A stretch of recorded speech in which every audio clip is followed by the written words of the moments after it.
Welcome once again as we talk Georgia Tech women's basketball with head coach MaChelle Joseph. Here for the month of August, students getting back on campus. Your players are kind of in the mix of everything with greeting the students and getting back in the routine themselves. Right.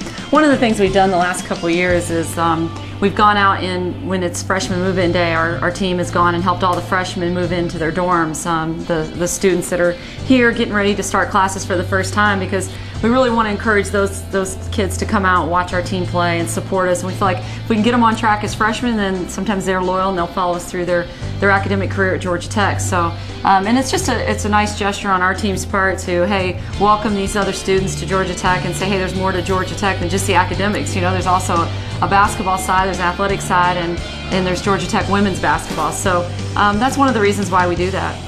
One of the great supporters of your program has been Russell Athletics, and the folks over the last few days have seen Georgia Tech with a new agreement with Russell, but they've been so good to your program so far. The Racerback uniforms, the Think Pink initiative. Russell's been vital to your program's success, and you to some of their success as well. It's been interesting as our relationship at Georgia Tech with Russell Athletic has grown, so has our program, and I don't think that that's coincidental. I think it's definitely, they've had a huge impact on our women's basketball program. Over the last couple of years, some of the things that they've done for us is, obviously we were part of their launch for the Racerback uniform, and that uniform has become one of the most popular designs in college basketball and the most successful uniform launch that Russell has ever had in the history. So, you know, we're really proud to be the school that wore that for the first time, and it's kind of become known as a Georgia Tech uniform. And so that's one of the things that they allowed us to be a part of. But they've also brought national recognition to our women's basketball program by, you know, they designed a pink uniform for us to wear against Carolina this year on TV, and clips of that game were shown on Good Morning America by Robin Roberts, and so that brought some national recognition to Georgia Tech and the ACC. And we were also able to raise money for the Kay Yow Cancer Fund during that game. We partnered with Russell for that, and that's sponsored by the WBCA. So it was just another great opportunity that Russell provided for us. And then, you know, the other thing they did is we wanted to honor our alumni and try to reconnect with some of the first teams that ever played at Georgia Tech. And so they designed a throwback uniform that we were allowed to wear at alumni night. Actually, it was senior night and alumni night together, and we were able to honor that first ever Georgia Tech team that played Division I basketball. So, you know, Russell has just really been instrumental in the growth of our program.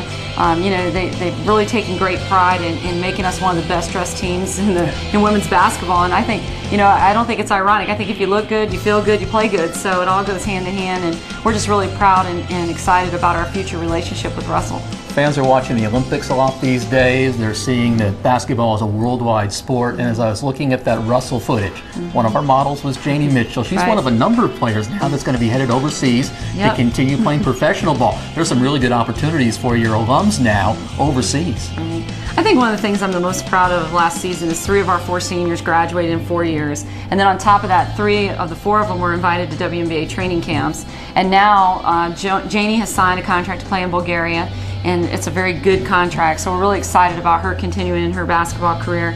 And Shoma Namaka, obviously, who's playing the WNBA for the Atlanta Dream, has signed a contract to play in France. And then Jill Ingram also signed a contract to play in Sweden. So it's kind of ironic that Jill's going to play in Sweden, Shoma's old hometown, and Shoma came here to play for us. So, but we're just really excited about the 3 of them and how the opportunities that are out there for them to continue their basketball careers.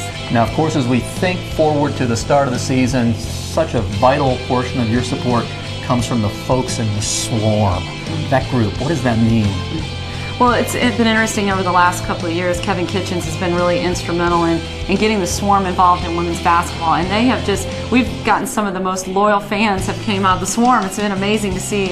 We were sitting at Virginia, and 3 of the Swarm had driven almost all night to get there to watch our game against Virginia. And obviously, we didn't disappoint them. The game was 101 to 103, I think, in double overtime. So, but the fact that they made that commitment to be there to support us was amazing. And they've really got involved. Last year came to Georgia. We had several bus loads, and you know, just the fact that they've gotten really excited about our women's basketball program, that kind of support means the world to our players. And it's been great to see that, like, an hour before game time, down there underneath the basket, there may be 5 of them, there may be 25 of them, but they're there and they're harassing the other team and during warm-ups, and it's great to have them there. Again, as we catch up on some of the news around your team, ACC Honor Roll came out, and you had players listed there. They've done very well on both the floor and in the classroom here at Georgia Tech. Right, it's been an amazing year. When I think back of all the success that we had on the court, the thing that's equally as impressive for me with my players is the fact that they're student athletes at Georgia Tech. And we had 3 players, Aisha Hemingway, Deja Foster, and Janie Mitchell, all named for the All-Academic ACC team.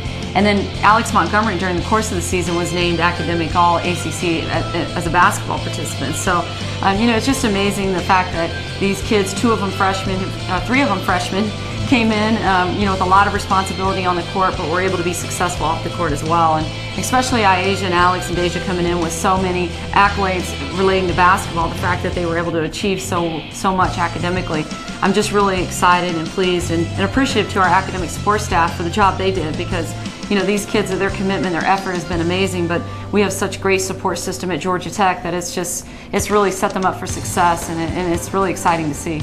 In our last program, we touched a little bit on the recruiting process. Since that last show, you've gotten a little more good news? Yeah, we now have 3 verbal commitments. We pretty much could be done with the recruiting season. We're going to continue to recruit a couple other student athletes, and you never know what's going to happen down the road, but we're really excited about the class that we've gotten at Georgia Tech.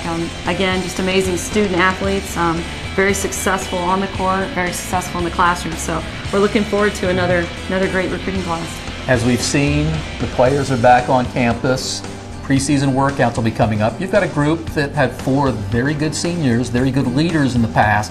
As you get into these preseason workouts, who do you see kind of picking up the reins and really taking charge of this program? Well, it's been interesting. Fortunately for us, all 14 of our players were here this summer, so they were lifting weights, they were doing workouts, they were shooting. They're really actually had a head start. We've been really working out for 3 months, so we've already seen that leadership emerge. The Alex Montgomery, the Jocko Williams, the Tabitha Turner, Deja Foster. I guess the couple that have really stood out won weightlifting awards in the weight room that were just announced the other day. Aisha Hemingway actually is one of the strongest athletes at Georgia Tech. So as a sophomore, that's pretty impressive. And then Deja Foster has just shown tremendous gains in her strength and her conditioning. And she really never took, you talk about not taking a day off. Deja Foster hasn't taken a second off since she's been here in the classroom or on the court. She earned a 3.0, was a Dean's List student both semesters her freshman year, was a 3.0 student this summer in summer school, and in the weight room she just made tremendous gains. So I couldn't be more proud of a student athlete than I am of Deja Foster because of the amazing freshman year she had and the tone she set. I don't know that there's a better leader by example out there than Deja Foster. And we've just had, collectively from top to bottom, we've had an amazing summer with the work ethic and the gains we've made in the weight room and what we accomplished in the classroom. Obviously we're going to miss Shoma and Jill and Daphne and Janie, but it's a new era at Georgia Tech, and it's a new opportunity for us to do something special.